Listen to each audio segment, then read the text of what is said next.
Hello everyone, I am your study companion Maya Upadhyay. तो आज का हमारा टॉपिक है guys facilitated diffusion. Simple diffusion को हमने प्रीवियस वीडियो में देखा था।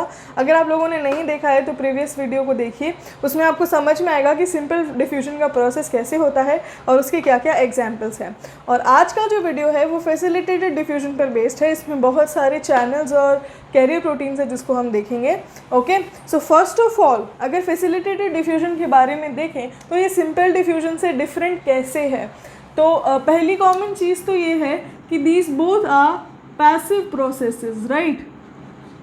दोनों में ही एटीपी का रिक्वायरमेंट नहीं है, राइट। लेकिन पैसिव तो है ये, बट वाई इन सब की ज़रूरत क्यों पड़ती है, ये सारे प्रोटीन्स की, ये सारे चैनल्स की ज़रूरत क्यों पड़ती है।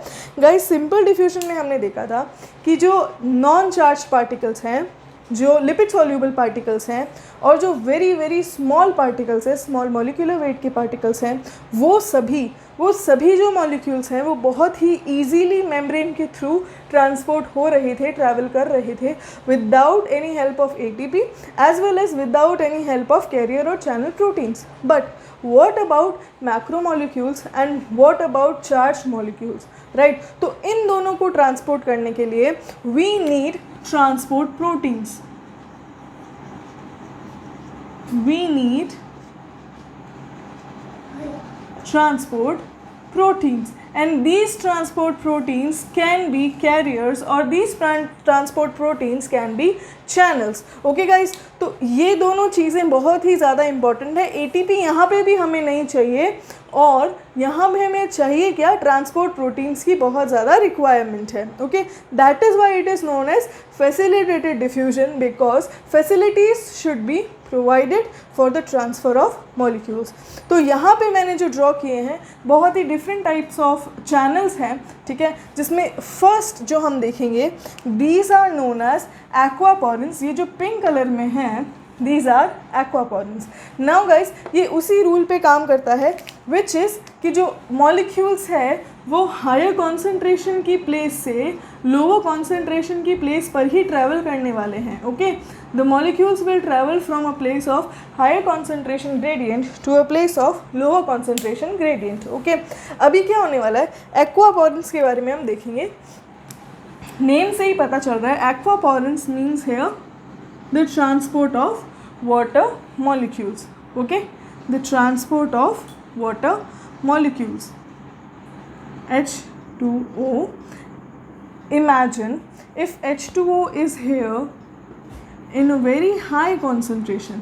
यहाँ पर पानी बहुत ज़्यादा concentration पे है और यहाँ पर पानी बहुत कम concentration पे है।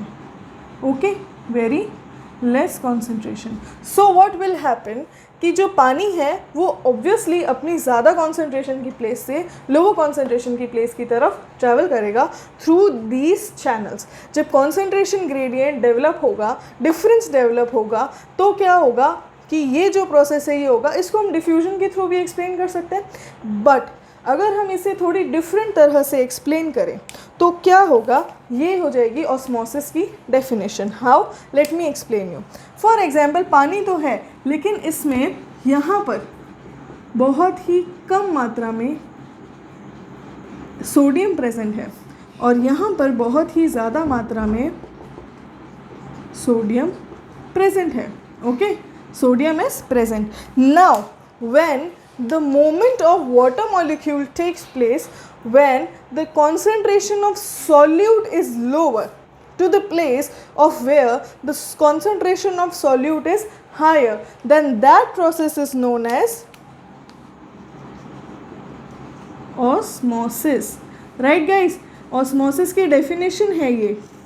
ऑस्मोसिस क्या होता है, osmosis is movement of water molecules from a place of higher concentration of solute molecules to the place of lower concentration of solute molecules. Solute molecules higher से लोअर से हायर की तरफ है और वाटर जो है हायर से lower की तरफ मूव कर रहा है, that is example osmosis. So these water channels are known as aquaporins and these takes parts in the process of osmosis. Okay guys, now we are talking about leaky channels. Okay, leaky channels are what?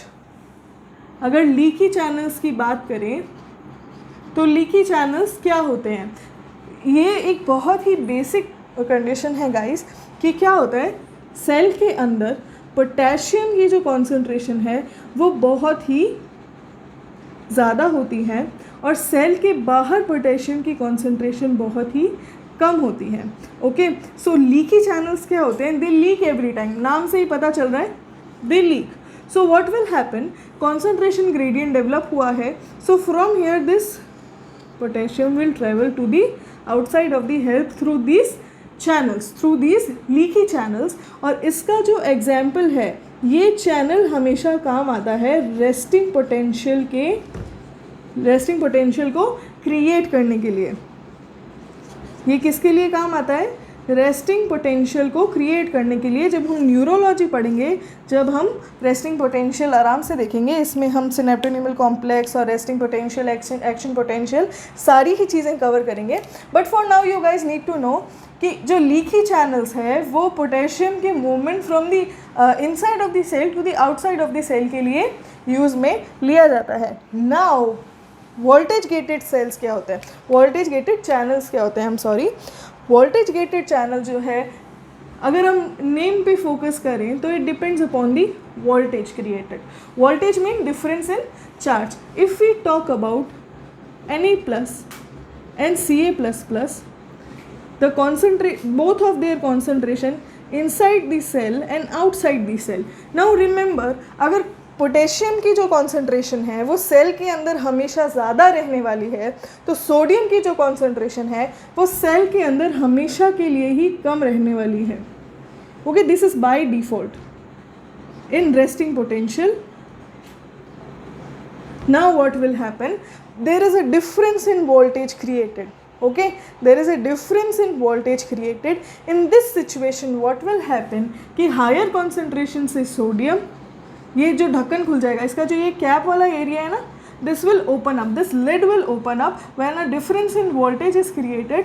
This lid will open up, these carry charges and the difference in charges creates voltage, difference in voltage. तो इसमें क्या होगा, this will move inside the cell, this lid will open, okay, and these will move inside the cell. And the example for this where they plays an important role are when action potential is generated, okay. I hope यहाँ तक आपको समझ में आया। नहीं आया तो आप कमेंट बॉक्स पे कमेंट कर सकते हैं, अपने डाउट्स लिख सकते हैं, हम वहाँ पे उसको आराम से क्लियर करेंगे। Okay guys, now ligand gated channel, what is a ligand? Common sense लगाइए, व्हाट इज़ लाइगेंड? लाइगेंड एक बहुत ही बेस्ट फ्रेंड की तरह होता है, ठीक है। लाइगेंड हमारे बेस्ट फ्रेंड की तरह होता है। लाइगेंड क्या करता है कि जब हमें परमिशन नहीं मिल रही होती है ना हमारे पेरेंट्स से पिकनिक पे जाने की, तो वो लाइगेंड जो है हमारे बेस्ट फ्रेंड की तरह आता है हमारे पेरेंट्स के पास में, प्लीज़ अंकल प्लीज़ आंटी बोल के उनको स्टिम्युलेट करता है कि वो हमारे परमिशन के लिए हमें मंजूरी दे दे, ताकि हम घर से बाहर निकल सके। तो the same way, this is a metaphor guys, in the same way what will happen, for example acetylcholine is a neurotransmitter. वो क्या करता है, वो इस लाइगेंड गेटेड चैनल पे आके यहाँ बैठ जाता है। ओके, वो यहाँ आके जैसे ही बैठेगा, this lid will open up. Okay, तो ये यहाँ प्रेशर डालेगा, this lid will open up and sodium and calcium ions will move inside the cell, right? Then the sodium and calcium ions move inside the cell where their concentrations are low, and here ये जो function होता है acetylcholine का, ये the basic function of neuromuscular junction, neuromuscular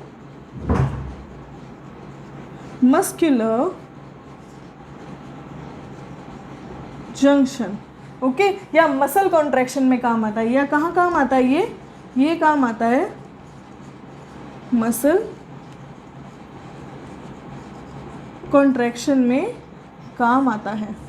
okay, ये जो acetyl Colin का है ये एक लिगेंड की तरह काम करता है। लिगेंड क्या करता है? लिगेंड हेल्प करता है किसी भी ढक्कन को खुलने में। वो आके अटैच होता है एक स्पेसिफिक साइट पे इस चैनल पे और उसका लिड ओपन होता है। वो स्टिम्युलेट करता है लिड को ओपन अप करने के लिए and that is how what happens, Na and C++ ions get inside of the cell. Okay, so ligand is your best friend.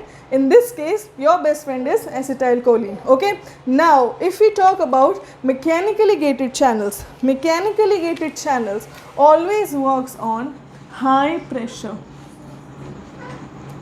always works on high pressure. For example, अगर हमें कोई injury हुई है तो what will happen कि बहुत ही pressure create होगा उस इंजरी के ऊपर, और जो मैकेनिकली गेटेड चैनल है मैकेनिकल फोर्सेस लगते हैं, ठीक है। ये जो चैनल है इसके ऊपर जब तक कोई मैकेनिकल फोर्स नहीं लगेगा, फॉर एग्जांपल प्रेशर, तब तक ये वर्क नहीं करेगा, तब तक ये ओपन नहीं होगा। ओके, फॉर एग्जांपल यहाँ पे प्रेशर का फोर्स हम लगाते हैं तो ये चैनल जो है वो ओपन होगा और इसमें sodium ions he what ever ions that you need pass through it, whatever molecule that you need pass through it, and the best examples for this are pain receptors. Okay, the best example for it are pain receptors that stimulate pain signals. Okay, that stimulate pain signals. तो ये सारा जो है ये facilitated diffusion के अंदर आता है। ये सारे वेरियस चैनल्स है गाइस जो जिसके थ्रू सारी चीज़ें होती है। ये एग्जांपल्स मैंने आपको इसलिए बताएं ताकि आपको याद रहे कि कौन सा चैनल जो है किस फंक्शन में काम आता है, किसके थ्रू कौन से आयंस या मॉलिक्यूल्स जो हैं वो पास हो सकते हैं। ओके, तो यहाँ पे फैसिलिटेटेड डिफ्यूजन फिनिश होता है, ठीक है। नेक्स्ट में हम एक्टिव और पैसिव ट्रांसपोर्ट देखेंगे जिसमें एटीपी की ज़रूरत है, ठीक है। पैसिव तो हो चुका है ऑलमोस्ट, एक्टिव ट्रांसपोर्ट देखेंगे कि एटीपी की हेल्प से कैसे ट्रांसफ़र पॉसिबल होता है। ओके, तो यहाँ तक समझ में आया है तो लाइक कीजिए वीडियो को, शेयर कीजिए वीडियो को, चैनल को सब्सक्राइब कीजिए। कोई भी डाउट हो तो कमेंट सेक्शन में डालिए, ये चैनल की मेल आईडी भी जाइए, ठीक है। तो signing off from here your study companion Maya Upadhyay, और नेक्स्ट वीडियो आने तक stay safe, study hard and all the best.